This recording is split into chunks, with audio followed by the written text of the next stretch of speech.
बात करने के लिए लॉगिन करें www.astrotak.com। नमस्कार फ्रेंड्स, मैं हूं आपका मित्र कमल नंदलाल और मैं आप सभी दर्शकों का हार्दिक अभिनंदन करता हूं एस्ट्रो तक की खास प्रस्तुति वास्तु का सच सिर्फ कमल नंदलाल के साथ में। तभी तो आपसे कहता हूं कि एस्ट्रो तक को लाइक करें, सब्सक्राइब करें।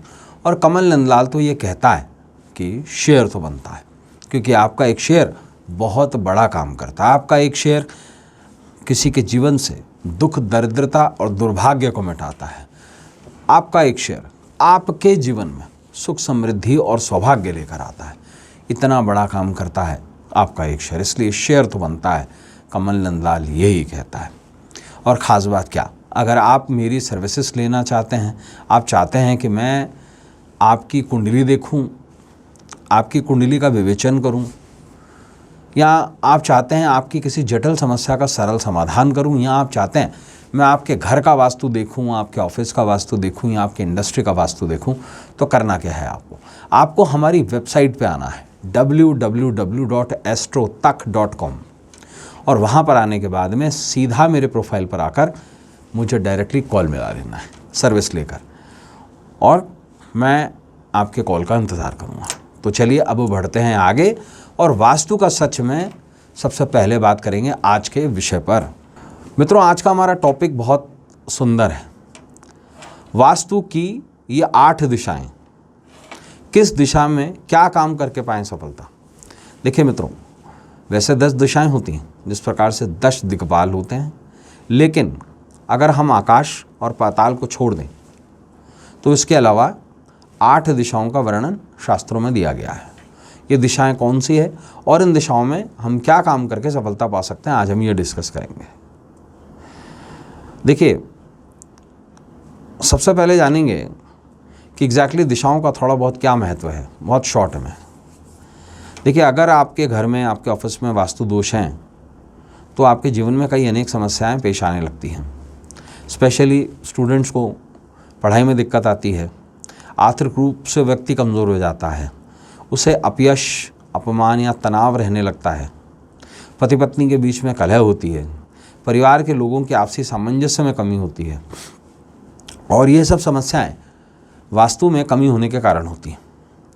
वास्तु में सभी 8 दिशाओं का अपना अपना खास महत्व है, और विशेष इसी एपिसोड में हम आपको 8 का महत्व बताएंगे। देखिए, भोजन करने की कौन सी सही दिशा है, इस बात का हमें ध्यान रखना चाहिए। देखिए, भोजन करते समय एक बात का ध्यान रखें कि ऊर्जा आपके ऊपर नकारात्मक असर न डाले। ध्यान रखें कि भोजन करते समय भोजन की थाली दक्षिण पूर्व की तरफ हो, और आपका फेस जो हो दक्षिण पूर्व यानी कि आग्नेय कोण की ओर होना चाहिए। आपका मुख पूर्व दिशा की ओर हो तो भी चलेगा। भोजन करने की सही दिशा आपकी ऊर्जा को सही काम की तरफ प्रभावित करती है। ध्यान रखें कि विशेष तौर से कभी भी दक्षिण की तरफ मुंह करके खाना ना खाएं। सोने की क्या सही दिशा है? देखिए, सोते समय हमेशा ध्यान रखें कि आपका बेड दक्षिण में हो, और उत्तर दिशा में दक्षिण और उत्तर दिशा की तरफ मिला के रखें। जब आप सो रहे हैं तो आपका सर जो है वो दक्षिण दिशा की तरफ हो, और आपके पाँव जो हैं वो उत्तर दिशा की तरफ हो। इस बात का हमेशा ध्यान रखना चाहिए।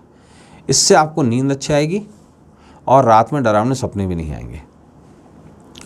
पूजा किस दिशा में करें? देखिए, पूजा के वक्त सही दिशा का चयन बहुत ज़रूरी है, और यही चीज़ आपके भाग्य को भी प्रदान करती है। याद रखें कि जब भी आप पूजा करें तो आपका मुंह, आपका जो फेस है वो नॉर्थ ईस्ट यानी कि उत्तर पूर्व दिशा की तरफ हो, या फिर उत्तर दिशा की तरफ हो, या फिर पूर्व दिशा की तरफ हो। सबसे बेस्ट है आप उत्तर पूर्व दिशा की ओर बैठें, और भगवान को स्थापित करने के लिए सबसे उपयुक्त स्थान उत्तर पूर्व का कोना ही माना जाता है। यानी कि भगवान की जो पीठ है, चित्र की जो पीठ है, वो उत्तर पूर्व दिशा में हो, और इसे ईशान कोण कहा जाता है।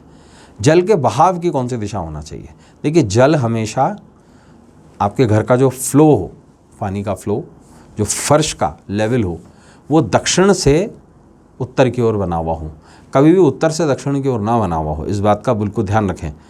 और विशेष रूप से उत्तर पूर्व दिशा की तरफ जल की ढाल बनानी चाहिए, इस बात का ज़रूर ध्यान रखें। अब देखिए, अगर आपके घर में एक बात को ज़रूर ध्यान रखिएगा, ऊंचाई नीचाई बहुत ज़्यादा मैटर करती है। अगर आपका इंडिविजुअल मकान है और अगर आपका उत्तर ऊंचा है, दक्षिण नीचा है, या पूर्व ऊंचा है और पश्चिम नीचा है, तो बड़ी दिक्कत वाली स्थिति है। इसलिए आपका उत्तर पूर्व दिशा सबसे डाउन होना चाहिए, नॉर्थ और ईस्ट भी डाउन होना चाहिए, लेकिन सबसे नीचे उत्तर पूर्व होना चाहिए। इस बात का ज़रूर ध्यान रखें। और आपका सबसे ऊपर वाला पोर्शन साउथ वेस्ट हो, उसके बाद साउथ हो, उसके बाद वेस्ट हो। तो इतना ज़रूर ध्यान रखें, तो निश्चित रूप से ये 8 दिशाओं में वर्किंग अच्छी हो सकती है। तो मित्रों, आज के लिए बस इतना ही। कल आपसे फिर मुलाकात होगी। तब तक देखते रहें एस्ट्रो तक। अपने मित्र, अपने सखा, अपने फ्रेंड कमल नंदलाल को इस उम्मीद के साथ इजाज़त दीजिए कि आपका आने वाला कल आज से कुछ बेहतर हो, कुछ अच्छा हो और कुछ सुदृढ़ हो। तो जाने से पहले आपको ज़रूर कहूँगा कि एस्ट्रो तक को लाइक करें, सब्सक्राइब करें और शेयर तो बनता है। कमल नंदलाल यही कहता है और इसी उम्मीद के साथ आपसे इजाज़त लेता हूँ। नमस्कार, नमः शिवाय।